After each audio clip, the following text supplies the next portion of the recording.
What's up guys? Welcome to AnimeKouhai, an extension of Anime Senpai PH channel. All pieces of information are derived from the light novel. In today's video, we will continue chapter 2, volume 8 of the light novel, entitled The Invitees. This video is the third part of chapter 2 in our Tensura spoiler video series. If you haven't watched the previous episodes, feel free to check out the links in the description below. If you want to help me out, please hit the like button and subscribe to my channel. Now, let's get to the video. On the grounds of the royal palace of Thalion was a large, impressively beautiful garden, expansive enough to house a variety of plants and creatures rare to find in the wild. This park was personally funded by the emperor, who enjoyed a vast fortune thanks to the many streams of revenue she enjoyed. A very small percentage of that income was all it took to keep this masterpiece of natural beauty going. And not just the garden, nothing in and around the palace was funded by tax revenue. That was how impossibly rich the head of the sorceress dynasty was. Two people were currently relaxing within these gardens. One was Archduke Erald Grimwald, father of the adventurer Ellen and one of the nation's most powerful officials. Facing him was the only person in Thalion who wielded more authority than he, Emperor Elmija Elru Thalion herself. On paper, the emperor was of ambiguous gender with beautiful features that were only vaguely feminine, at least, that was the act she put on.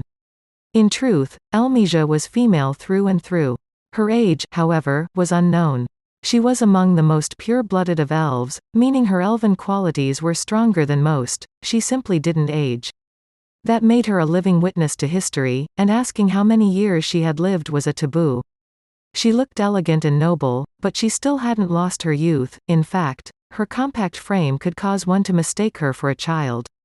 Her jade green eyes were sharp and intelligent, and her vibrant skin was like a fresh coating of snow. Her long silver hair shone as it flowed down her head, brushing past the light redness of her cheeks, and her unique, pointed ears poked out from underneath. In short, she was the epitome of harmony and motion, a high elf, one of the most supreme beings in the land. The Archduke found himself smitten for a moment at this beauty but quickly regained his senses. His wife and daughter would be furious with him if he didn't. Clearing his throat, Erald turned to the exquisite wood-carved seat Elmija was sitting on. Your Excellency, the nation of monsters I have reported to you about has sent me an invitation. Erald took a letter out from his pocket, presenting it to Elmija. Erald had already checked it for traps or hidden poisons, and he knew what it read, but he did not say it out loud.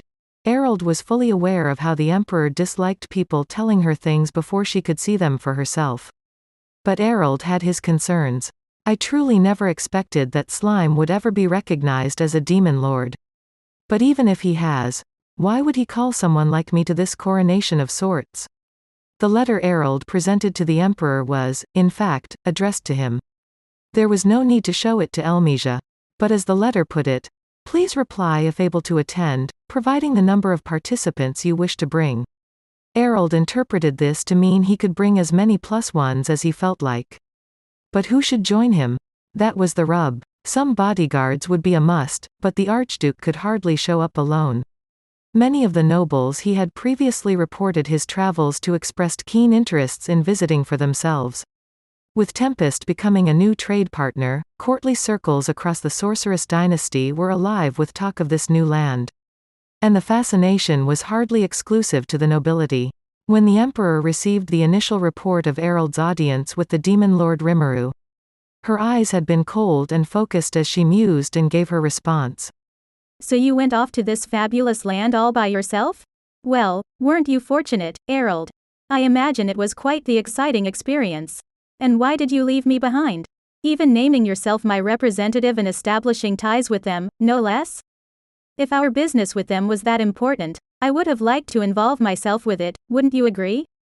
She had a point, but Erald came to Tempest on the pretense of rescuing his daughter, and what he found was a literal nation of monsters. Erald may have transferred his spirit into the body of a homunculus, but there was no telling what could have befallen him. There was no way Erald could have guaranteed Elmija's safety if he took her there. But the emperor gave him no quarter. If that is the charming sort of slime you met, I wish I could have seen him for myself. And meeting with a demon lord so soon after his birth? Why, I've lived for many, many years, and not even I have been graced with that opportunity. And look at you, hogging it for yourself. Does the term abandonment mean anything to you? Imagine being treated this way by my own people. What a pitiful leader I am. Elmisia had continued in this vein for a bit longer before wrapping it up like so. I've never been so envious, so offended in my life, I don't think. You, taking in all this excite, risking all this danger and going off by yourself. It is scandalous. Elmisia's rebuke was really more whining than scolding. Most of her vassals only knew her unreadable mask and assumed the heart beneath was just as icy. Elmisia only showed this side of her personality to Archduke Erald and one other, although Erald took the brunt of it. If only they knew what's actually underneath, Erald always thought. However, thanks to the Emperor's pouting, the budget for this effort had been frozen. Their plans to share technology with Tempest delayed for the time being. Erald wanted to soothe her hurt feelings about it all so they could get the ball rolling on the tech swap again. If he decided to join the festivities solo without informing Elmisia, he'd most certainly be inviting her rage upon him. By that point, Erald feared, the frozen budget would be the least of his worries. This Demon Lord coronation was, in its own way, a show of force. It was devised to display Rimuru's strength as Demon Lord to the nations around him. They would be holding a festival in conjunction, along with assorted unspecified but large-scale entertainment. There was no way the eternally bored Elmisia would pass up an opportunity to attend such an exciting-sounding event. Erald knew she'd sniff it out, then interrogate him about not reporting it to her. The potential consequences for her wrath were beyond imagination. Thus, Erald opted to hide nothing and just show her the letter. Now she lifted her head, fresh from reading it. Erald sat up straight in his seat. So what do you intend to do with this? Elmisia asked. Do what, Your Excellency? He was buying time, but Erald knew what Elmisia meant. He knew, but he couldn't say it himself. If the Emperor was going to join the festivities, this was now an official state visit, and that took the entire administration to prepare for. It was too significant a thing for Erald to suggest from his own lips. He wanted to be sure anything that came from this meeting was, first and foremost, the Emperor's idea. Elmisia said. Playing dumb, are we? Do you know, Erald, of the sweet pastries we procured from that man Yoshida's bakery? They're far tastier than they used to be, aren't they?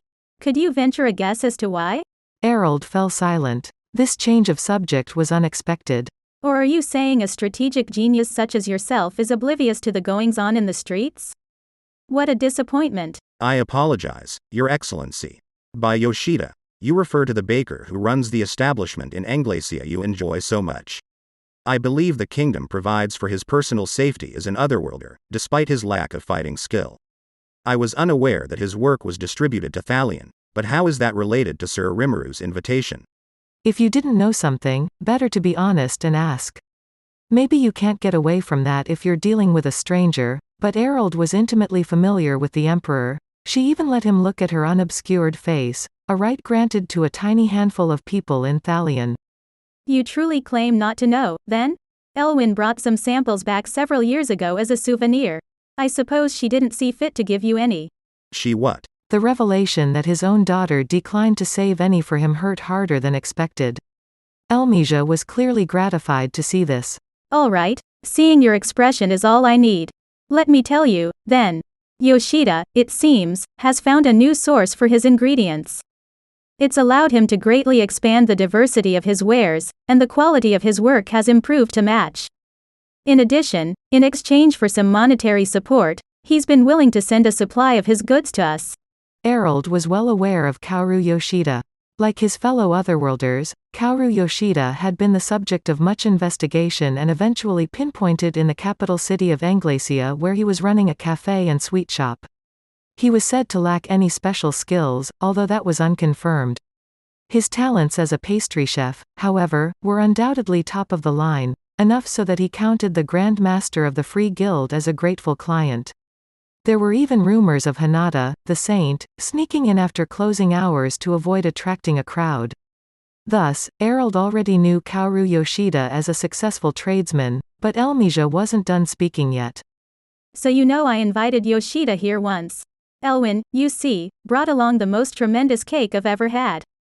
I was hoping I could have him become the Empire's official dessert specialist. But he turned me down. No matter how much money I stacked on the table, Yoshida refused to come here. The way Elmesia put it, Yoshida wasn't the kind of man who was moved by money.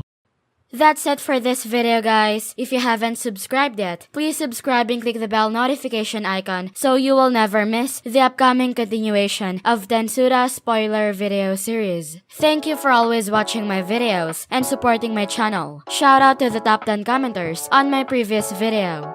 Shout out to Hamza RD3, Mazen Zold, Masham Said, Tempest, Michael, Bunjin Cozy de la Lisa, Autistic Lemur 420, Brian Prado, Tashan Johnson, Yusef BTR, Fahim Jahangir, Saiba Akashi, Harsh Rastogi, JC4Jax, It's Me Girl, and last but not the least, shout out to Shubham Tiwari.